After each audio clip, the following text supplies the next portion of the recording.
I found out about my wife's affair while snooping on her phone. Story 1. Wife cheated after 13 years together. Please keep in mind that my wife, 28 female, and I, 28 male, have been married for 13 years and are the proud parents of 2 children. The two of us began dating when we were 16 years old and have been together ever since. We got married 3 years ago this month. Because we were in the kind of relationship that everyone wanted to be in, it was expected of us to get married while we were still reasonably young. Between a year and a half and 2 years ago, things began to change between us and in our relationship as a whole. Her distance increased, both emotionally and physically, as a result of some family troubles. She also began to become too possessive of her phone, and she began to get more intimate with a male colleague. What happened was that I snooped, yes, I realized this is a horrible thing, on her phone because I had a sneaky suspicion that something was wrong with her due to a number of things and discovered messages indicating her involvement with this particular guy. When I inquired about it with her in early September, she revealed that it had been going on for a year at that point.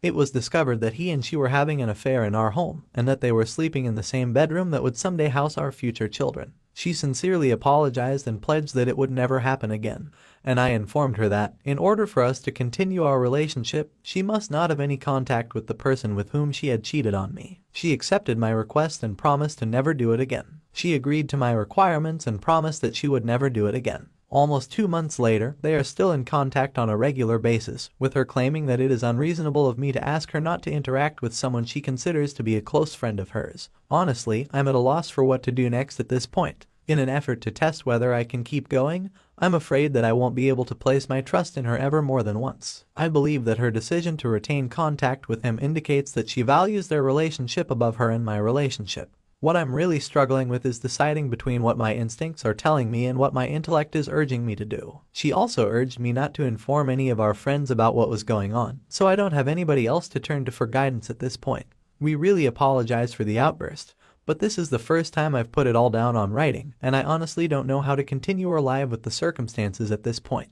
Edit, I wasn't expecting such a big reaction from the community. The majority of you found this beneficial, with the exception of a minority of you who seem to feel that harsh replies are acceptable when someone's whole life is falling around them. I know exactly what I need to do. All that remains is for me to remove the bandage and go to work. I'm going to call the lawyer with whom I had a brief conversation a few weeks ago tomorrow and see what he has to say about how to proceed with the situation. Update 1. Following my letter to you a little more than 1 month ago, I went over all of your suggestions and contacted an attorney, notified my parents and a few close friends, and informed my wife that I want a divorce. As she sobbed and begged, she promised to make things right and to refrain from contacting with the AP in the future. We spent the whole weekend with her, making promises and saying and doing all that was expected of us. Despite the fact that I didn't believe her totally, I was willing to give her one more chance to save what I felt we had.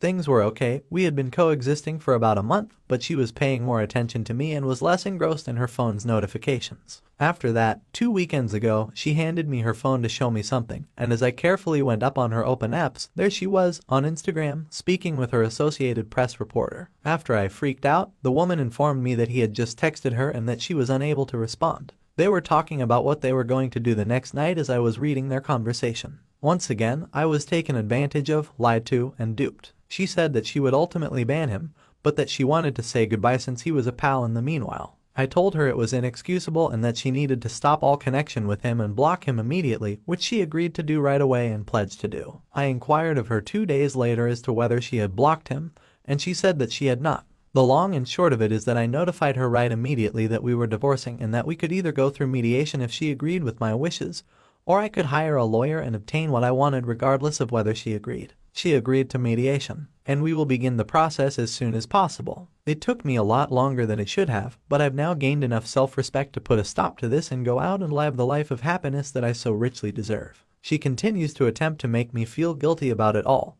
blaming me to some extent and telling me what a terrible situation I am putting her in. But I remind her that it was her choices, not mine, that brought about this, and that she must deal with the consequences of her actions, which she does not.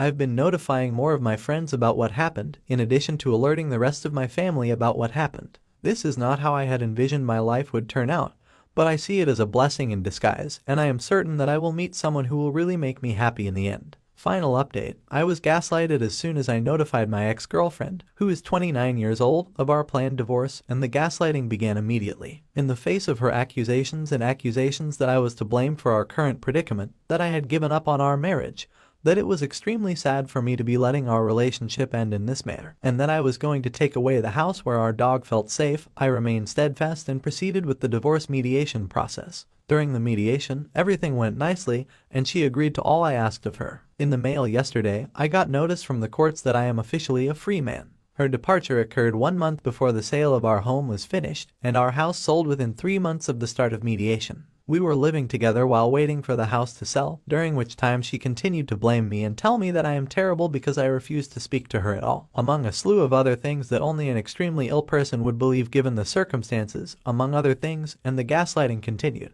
After the sale of my property, my parents graciously enabled me to return to their home for a few months in order to recover and figure out what I wanted to do with the rest of my life. I was able to look back on the relationship after I began attending weekly counseling sessions and see how poisonous and one-sided it had become after I began going. In order to placate her and her excessive standards and expectations, I was the one who was always putting myself last and denying myself pleasure in order to appease her and her standards and demands. She is being treated by my therapist for borderline personality disorder, which runs in her family, which makes perfect sense to me. In addition, my capacity to identify, resolve, and maintain awareness of the underlying problems that led to my involvement in a toxic relationship has been strengthened, and I am now confident in my ability to recognize the warning signals and future circumstances. I also recommitted to my physical health, shedding 15 pounds in 3 months and returned to running, where I am currently preparing for a 10K race this summer. The beginning of this month saw the relocation of my personal belongings to my own apartment in New York City, where I'm meeting up with old friends and entering into a romantic relationship for the first time in my adult life, albeit pretty unsuccessfully at this point. Aside from that, I received a promotion in my place of job a few weeks ago for which I had put out a significant amount of effort. I'm in better physical, mental, emotional, and financial form than I've been in years, and her revealing her real colors by having an affair was the most beneficial service she could have provided to me at this point in our relationship. I've kept the affair a secret from all of our common acquaintances until now, for fear that she would get enraged and withdraw from the mediation process. Having reached a settlement in our divorce proceedings, I shall inform everyone in our lives of who she is and what she has done. Wasn't all of this simply a long-winded way of expressing that everything will turn out all right in the end? Our being duped does not make us less than human, and you should strive to use this experience as a springboard to develop yourself and become the best lovely person you can be. This will most likely be my last major article on this blog because, although I do not think my road to recovery is finished, I do believe it has just began a new chapter, and lingering on what this lady did to me is not worth it at this point. I'd want to express my gratitude to you once again for all of your aid, both in terms of kind words and the difficult truth that I had to face. Story 2. My 31 male, fiancé, 34 female, cheated and got pregnant by the other guy. In the almost 10 years since we first met, my girlfriend, with whom I've been dating for 4 years, and I have been engaged to be married. Certainly, we had our high points and low points, as I'm sure everyone has, but it was never as a result of anything illegal or immoral on our side, as far as I know. When my so started a new job around 6 months ago, I began to notice/feel/see more red flags in our relationship, which continued to grow. It brought us both great satisfaction to learn that she would now be able to pursue a profession with her new qualifications, something I had pushed her to do throughout her undergraduate studies prior to her new job as a teacher. She has met some new acquaintances now that she has been working for a few months and has had the opportunity to get to know them better. Therefore, her staying out till 3 o'clock in the morning or being out overnight, she claims she stayed at her sister's place, and not returning home until the next day were the first red flags. Because I am a trustworthy person, I made the decision to ignore the information without further examination. According to the information she supplied me at the time, she then travels out of state with her new work colleagues to a beach that is around 6 hours away,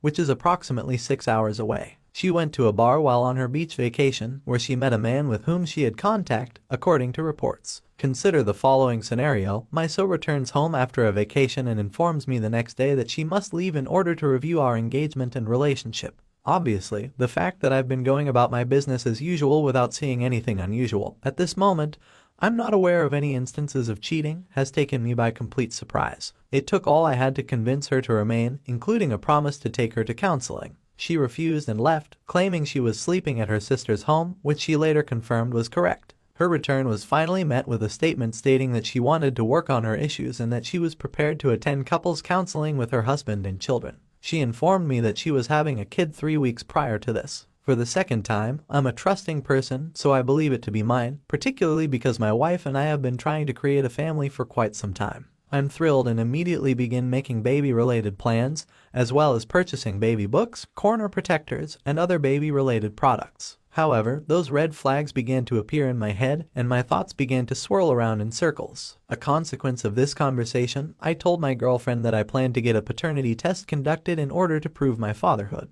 Because of my personal trepidation as well as the reality that I needed to comply with her request, I responded in the yes, but I also said that I had faith in her judgment. She was irritated by my suggestion, so we agreed to put it on the back burner for the foreseeable future. During a conversation about the baby that we were having at home on Friday, I brought up the issue of the paternity test once again. It was as a consequence of this that she finally broke down and revealed to me about her infidelity to me, and how she is certain that her father is the other people. She then informed me that she had made arrangements for an abortion to take place the next week, for the next day. To put it bluntly, I was caught completely by surprise, and my heart was broken as well. My response was not to worry, I'm still waiting for it to happen, but I volunteered to drive her to her abortion appointment since it was about an hour away and I did not want her to become sick or anything else on the way home. Afterwards, she says that when on a beach vacation with her sister, she met this man and the two of them had relations. Then, she claims that they met up again, I presume on a future visit to her sister's home, although she disputes this, and they had relations for the second time, what she tells me could be more than twice.